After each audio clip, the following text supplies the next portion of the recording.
Functions last lecture में हमने पढ़ने शुरू किए थे। ऑटोसम का फंक्शन पढ़ा था सबसे पहले।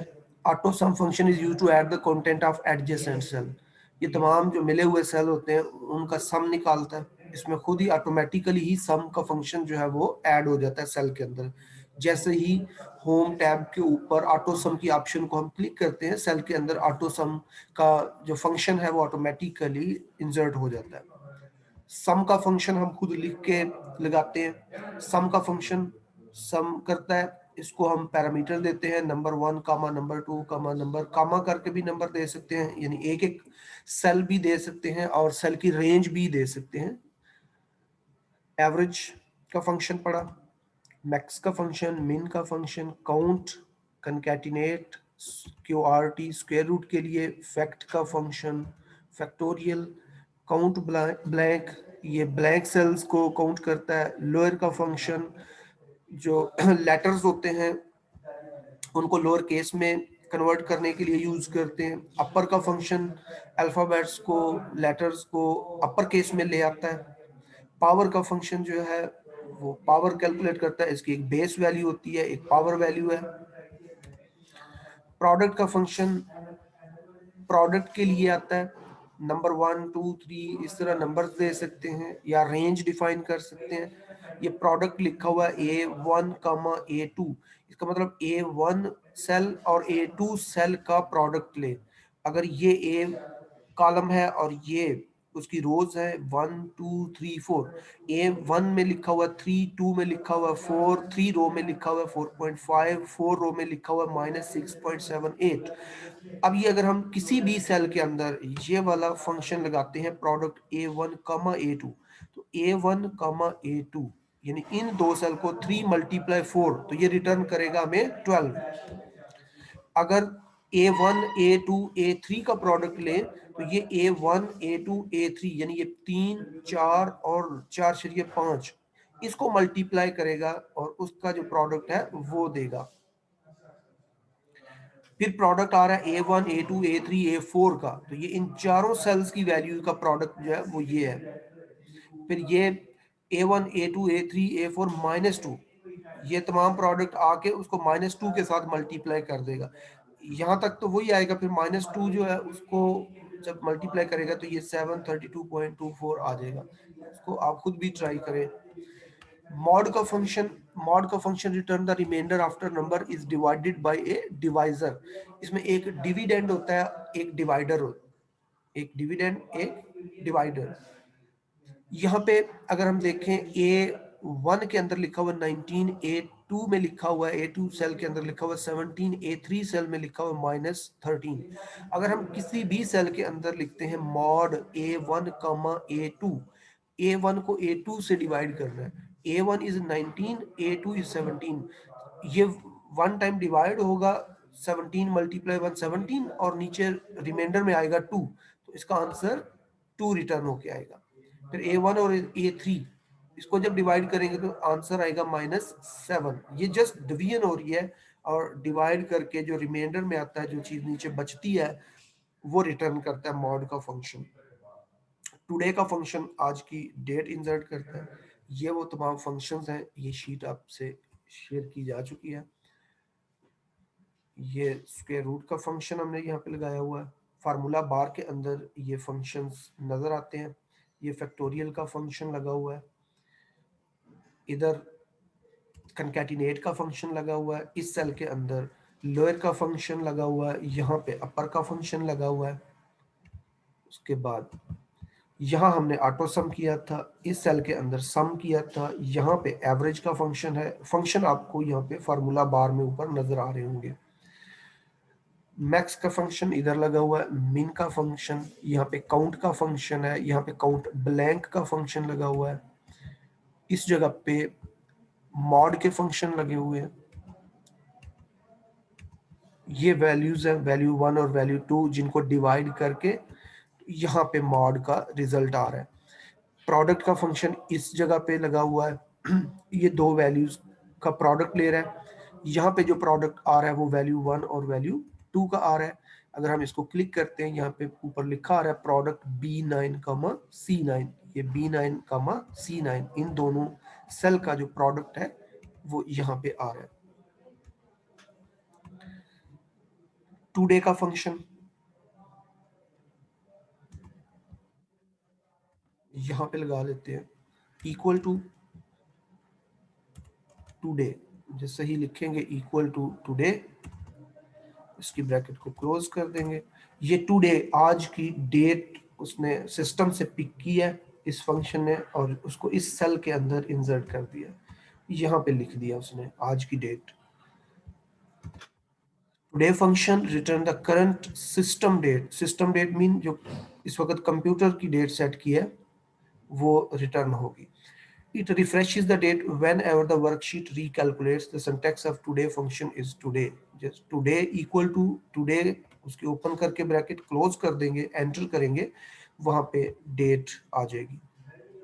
रिकैलकुलेट करने के लिए हम F9 की को प्रेस करेंगे, अगर डेट चेंज होगी तो होगी, क्योंकि अभी तो डेट चेंज नहीं होगी, अभी वही अगर F9 रिफ्रेश करेंगे भी तो यही डेट आएगी। टुडे के बाद है नौ, नौ के अंदर जो है वो current system date and time दोनों चीजें आ जाती हैं, टाइम भी आ जाता है। और इसको रिफ्रेश करने के लिए F9 की, क्योंकि टाइम जब एक दफा अगर यहाँ पे हम इक्वल टू 9 लिख के इसकी ब्रैकेट ओपन और क्लोज कर देते हैं और इसको एंटर करना है, ये आज की डेट और टाइम 10:23 हो चुके हैं। अब ये इसी तरह इंसर्ट रहेगा, इसको रिफ्रेश करने के लिए अगर टाइम चेंज हो जाता है हमारा थोड़ी देर के लिए, हम F9 को प्रेस करेंगे तो उस वक्त ये डेट जो है वो टाइम जो है रिफ्रेश भी हो जाएगा। काउंट इफ का फंक्शन, काउंट हमने किया हुआ है, काउंट ब्लैंक भी किया हुआ है, दो काउंट के फंक्शन किए हमने, काउंट और काउंट ब्लैंक। अब ये वाला फंक्शन जो है ये काउंट इफ का function. Count if function counts the number of cells in a range that meets a given criteria. इसके साथ एक क्राइटेरिया भी होता है। क्राइटेरिया क्या है, अगर हम यहाँ पे देखें तो क्राइटेरिया है कि इस लिखा हुआ काउंट इफ A2:A7, यानी A2 और A7 सेल्स को काउंट करे जहां पे जो गिवन वैल्यू है वो ग्रेटर देन इक्वल टू 2001 के है। A2 और A7 में कुछ वैल्यूज लिखी हुई हैं, ये वैल्यूज लिखी हुई है A2 से A7 सेल्स में।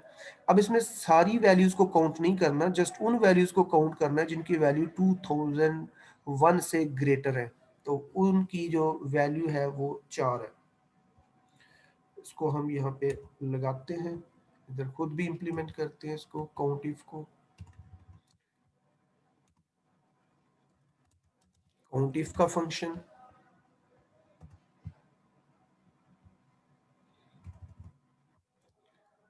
इधर कुछ वैल्यूज दे देते हैं,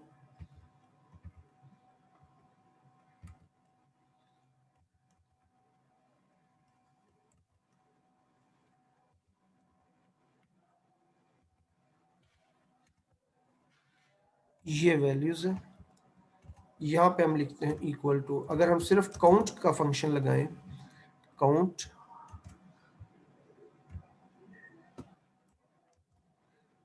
उसने टोटल वैल्यूज जो काउंट की हैं दैट आर 5, 1 2 3 4 5, ये 5 वैल्यूज है। लेकिन अगर हम यहाँ पे काउंट इफ का फंक्शन लगाते हैं, काउंट इफ इसी रेंज को काउंट करे, लेकिन क्या काउंट करे, इधर डबल कोट्स के अंदर हम कहते हैं ग्रेटर देन इक्वल टू वो वैल्यू जो कि ग्रेटर देन इक्वल है 40 के। क्राइटेरिया है, यानी कि पहली रेंज है, ये देखें रेंज, ये हमारी रेंज है, और ये क्राइटेरिया जो है वो क्या है, ग्रेटर देन इक्वल टू 40। इस रेंज के अंदर उन वैल्यूज को काउंट करो जो ग्रेटर देन इक्वल टू 40 है। अब ग्रेटर देन इक्वल टू 40 अगर हम वैसे भी देख लें तो 1 और 2, इस फंक्शन का रिजल्ट क्या आना चाहिए, 2, ये 2 आ गया, ये काउंट इफ का फंक्शन है।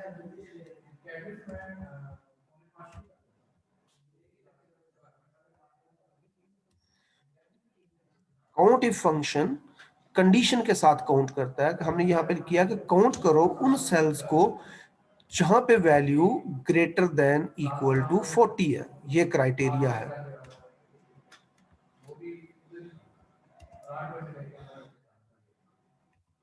काउंट इफ के बाद सम इफ भी होता है। सम इफ सम इफ यही वैल्यूज हम ले लेते हैं इक्वल टू सम इफ का मतलब है कि एक कंडीशन भी है साथ। ये सेल दे दी है, रेंज दे दी N9 से N13, ये सेल है जी जिनको हमने सम करना है और विद कंडीशन करना है। कंडीशन क्या है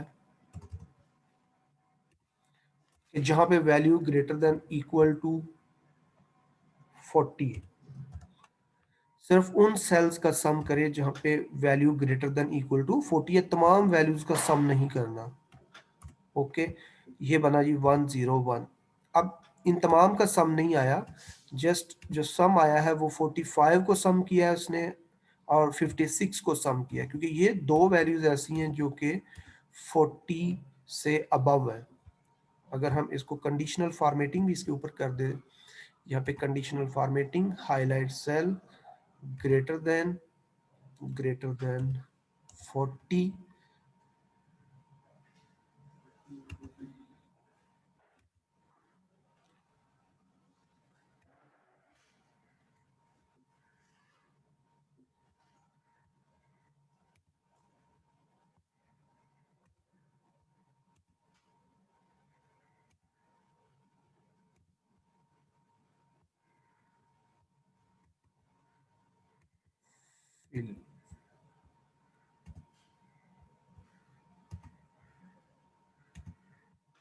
ये आ गया। हमने एक इसके ऊपर कंडीशनल फॉर्मेटिंग भी कर दी है इतने एरिया के ऊपर कि जो वैल्यूज 40 से अबव हैं, एक तो वो बोल्ड भी हो जाए, उनका कलर भी चेंज हो जाए, और उनका सम करने के लिए हमने यहाँ पे काउंट इफ का, ये सम इफ का फंक्शन भी लगा दिया। सम इफ N9:N13, इस रेंज के अंदर जो वैल्यूज हैं उनका सम चाहिए हमें। कंडीशन क्या है, ग्रेटर देन इक्वल टू 40, जिनकी value greater than equal to 40 है, वो ये दो वैल्यू हाईलाइट हुई हैं, उनका सम भी यहाँ पे आया है।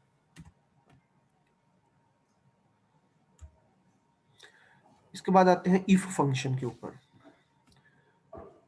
If function is used to make decision, ये डिसीजन के लिए होता है। It return the value for specified condition evaluate to true and another value if it evaluate to false। यहाँ पे कंडीशन होती है, इफ के अंदर कंडीशन के दो रिजल्ट आते हैं, ट्रू या फॉल्स। ट्रू के ऊपर अगर कोई मैसेज देना है वो हम पहले लिखते हैं कामा लगा के, और अगर कंडीशन फॉल्स हो रही होगी तो कामा के बाद फिर फॉल्स का मैसेज आता है। For example, if you display a message pass if marks are more than 40 and fail otherwise, एक स्टूडेंट है उसके मार्क्स लिखे हुए हैं, अगर वो 40 से अबव है तो वो पास है, अगर 40 से कम है तो वो फेल है। इस चीज को हम हैंडल करते हैं इफ फंक्शन के साथ। इफ कंडीशन देंगे, अगर ये कंडीशन ट्रू हुई तो यहाँ पे जो मैसेज है वो पास वाला मैसेज पहले लिख के फिर कामा लगा के फेल लिखेंगे। तो इस तरह से हम इसको ट्राई करते हैं।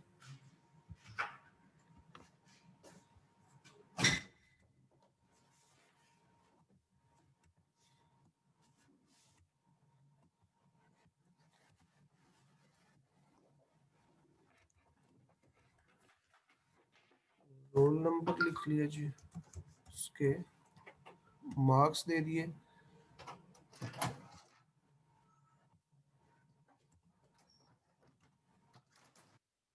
इधर उसका स्टेटस दे दिया।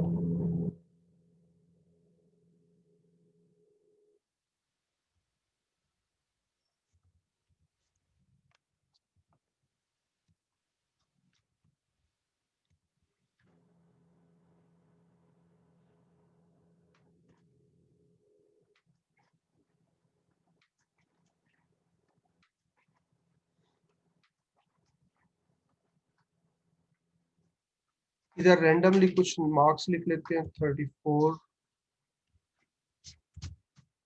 50, 45, 60, 23, 12। अब यहाँ पे हमने पास या फेल शो करना है डिपेंडिंग अपॉन द मार्क्स। ये जो मार्क्स की वैल्यू आई है इनके ऊपर, और कंडीशन क्या है कि अगर किसी स्टूडेंट के मार्क्स 40 से अबव हैं तो वो पास है, और 40 से बिलो है तो वो फेल है। स्टेटस कॉलम जो है इसमें हम पास और फेल लिखना चाहते हैं। इधर हम लगाएंगे इक्वल इफ,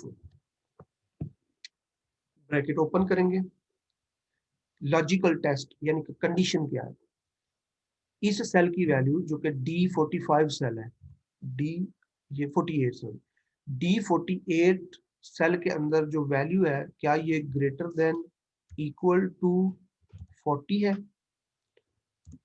ये पहली चीज होगी कंडीशन कि if D48 greater than equal to 40, तो इस सेल के अंदर क्या मैसेज डिस्प्ले हो जाए, वो आपने डबल कोट्स के अंदर लिखना है पास। यानी कि अगर ये कंडीशन ट्रू हुई तो क्या शो करे, पास। और अगर ये कंडीशन फॉल्स है तो कामा, नीचे comma, value if false, value if false के अंदर क्या मैसेज आना है, फेल। तो दोबारा देख लें जी, if D48 greater than equal to 40, इस सेल की वैल्यू अगर 40 से अबव हुई, मैसेज क्या डिस्प्ले करे, पास। अदरवाइज मैसेज क्या डिस्प्ले करे, फेल। एंटर कर दिया, मैसेज आ गया फेल।